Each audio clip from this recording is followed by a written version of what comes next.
Hello there everyone, welcome back to the Bristol YouTube channel and welcome back to yet another match preview in Bristol City. Take on West Bromwich Albion this evening, and what a surprise, or if you're a City fan it'll be no surprise to you at all. West Brom sacked Steve Bruce as their manager, played one game and gone ahead and won it away at Reading, but we'll talk about Bristol City's miseries as well right about now. So let's get on with the video. I'm sure at this point the whole of the Championship is aware of Bristol City's problems, both defensively and offensively as well at this point. 2 wins in their last 8, 1 win in their last 7, 4 points as well in their last 7, just 1 draw and a win against Preston and Coventry. Last one was a home defeat against Millwall. That was the last game at Ashton Gate. Goals from Zian Fleming and from Tom Bradshaw gave Millwall the lead, gave Millwall 3 points down here in Bristol. West Brom got away with a 2-0 win away at Reading after sacking manager Steve Bruce. City is sat 17th in the Championship at the moment. West Brom somehow are 4 points behind City and sat in 20th position, and so being 4 points behind, even with a win, Albion won't go above City at the Hawthorns. I don't usually do this, but I found this quite intriguing. Obviously, West Brom are a team who are absolutely massively underperforming at the moment. That's why, go figure, they've sacked their manager. What I found interesting was their team against Reading. It was Alex Palmer in goal, back three of Dara O'Shea, Martin Kelly and Eric Peters, who's normally a left back, or maybe even a left wing back at times, playing a left centre back. Matt Phillips, Jake Livermore, Taylor Gardner Hickman, Connor Townsend as the 4 with the 2 wing backs, as Matt Phillips, one of them as well. Jed Wallace, Brian Thomas Asante, Grady Dion Garner, the front 3. What I found astonishing was the quality on the bench, like of Akaya Kuzlu, John Swift, Darnell Furlong, Jason Malumbi, Carl and Grant, all not available on the pitch for Albion, which I found rather astounding. So even if half of them players start for Albion, who I just named on the bench, Bristol City will be having serious problems tonight. City have put out the same lineup for the last 2 games against Preston and against Millwall. It was Max O'Leary in goal, Rob Atkinson, Tim Close, Zach Viner, Sykes, Vyman, Scott, Williams, De Silva, Conway and Semenyo. I will talk about what changes I'd make to that lineup, but you have to stick around till the end of the video if you want to check out my opinions on who I'd play for West Brom. For Albion, Richard Beale is expected to lead the team out today after obviously the sacking of Steve Bruce. How many times have I said that? A lot. They have got 2 top goal scorers in Jed Wallace and Carlin Grant, but the main problem with Albion this season, goal scoring. A lot of underlying XG, which suggests that they should be scoring more goals, but in the end, not enough goals being scored. A lot of that is down to Carlin Grant that are not having Daryl DK available, quite frankly. They have a lot of chance creation through the likes of Jed Wallace, John Swift, and a good midfield protection as well through Kai Kuzlu, Jake Livermore, Taylor Gardner Hickman. And honestly, they have some very good players.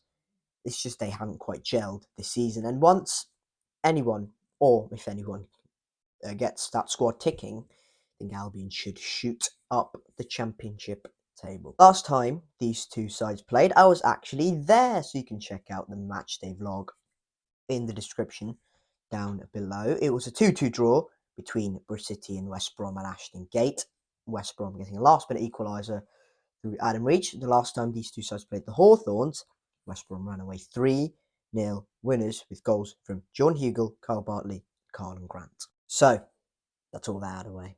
Let's talk about City, shall we? I don't really want to, because it's getting a bit of a chore now. As I mentioned, 5 defeats in the last 7 for the Robins, and quite frankly, it's not going very well at all. Fan pressure is growing on Nigel Pearson, and I feel like internal club pressure is growing as well on the experienced gaffer. There is an element of combustibility with Nigel Pearson. I'm going to use a very GCSE chemistry term here and go, he's incredibly volatile. And I think that's a good way to put Nigel Pearson as a character. Once things don't turn south, basically, Pearson will erupt quite quickly, and that's something we don't really want. We need some calm, we need some organisation, we need some leadership. It doesn't feel like we're getting that with Nigel at the helm at the moment. With how games have been played, with how we've lost so much of what we were good at before the international break, and how quickly we've lost it as well, it is quite concerning.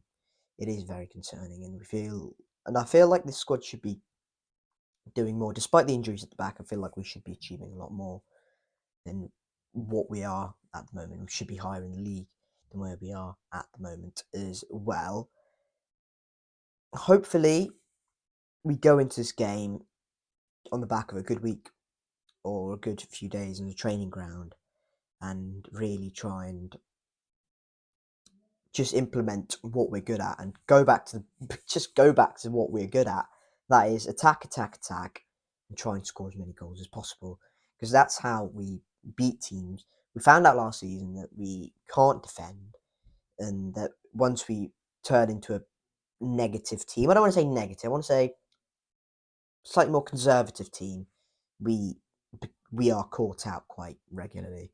We have the attacking quality on the pitch, like a Semenyo, like a Wells, like a Conway, Martin, Vyman. We've got the quality. We just need to make sure we're got to make sure we're getting the best out of them. And quite frankly, we did for the early bits of the season, and now all of a sudden it's just gone to waste. Hannah Masengo will definitely not be in the squad. I'm sure let's just say it's incredibly unlikely he'll be in the squad. He played today for the under-21s, and don't feel like he'll be in the squad at all. So, look, I don't expect much of a change. Stefan Bajic put out a very cryptic post on his Instagram, or on his Instagram story, and it was maybe a bit telling, and maybe showing that he might be starting against West Brom. But Nigel Pearson's fully backed Max,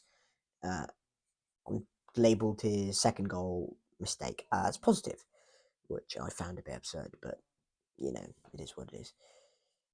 I can't really see Max going out, so I'm going to have to stick with him. Let's go with Atkinson, let's go with Closer, because both of them deserve to be starting, to be honest. Both of them are quite good.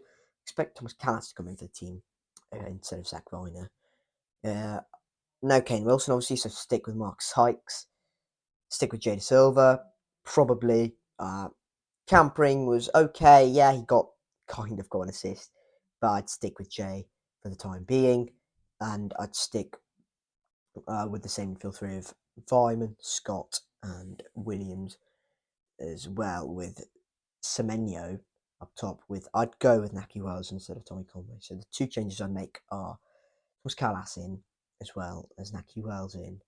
Let me know what changes you'd make in the comment section down below. I expect this to be a very tough game for City, especially after the rejuvenation of West Brom.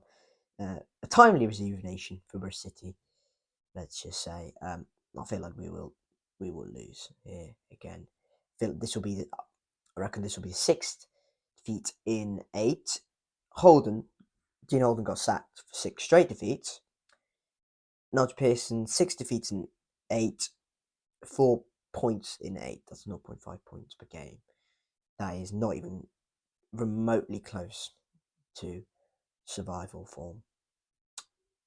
So, thank you guys very much for watching this video. If you have enjoyed it, hit the like. If you haven't already, subscribe to the ideal.Talk YouTube channel for more Bristol City content. That is a team I support. I will be there for the next home game against Swansea, so keep your eyes peeled for the matchday vlog for that one as well. Thank you guys very much for watching. Keep safe, and I will catch you all later. Cheers.